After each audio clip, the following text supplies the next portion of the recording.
Sentient is an adjective used to describe the capacity to perceive, feel and be aware of sensations or emotions. A sentient being has consciousness and the ability to experience its surroundings, which includes the ability to feel pleasure, pain and other physical or emotional states. Sentient often appears in discussions around animals, artificial intelligence, and consciousness. Origins of sentient. The word sentient originates from the Latin sentire, meaning to feel or to perceive.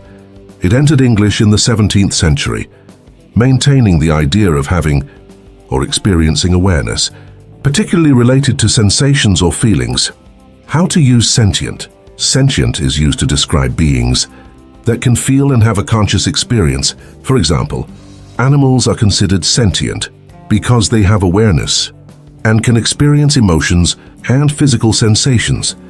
In philosophical or ethical discussions, sentient often describes creatures whose welfare and rights are considered because of their capacity for suffering or happiness.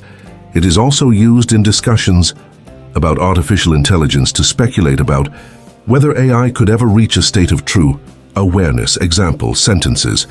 Many animal rights advocates argue that sentient beings deserve ethical consideration because they can experience suffering. Science fiction often explores the concept of sentient AI, where robots or computers gain the ability to think and feel. Similar words, conscious. Having awareness of one's own existence, thoughts and surroundings. Aware. Knowing or recognizing one's environment or situation. Perceptive. Having the ability to notice or understand things quickly, often with heightened sensitivity. In essence, sentient conveys a level of awareness and emotional or sensory experience, setting apart beings that can consciously interact with the world around them. It's a word that underpins many ethical and philosophical questions as it deals with the boundary between mere existence and conscious experience. Subscribe.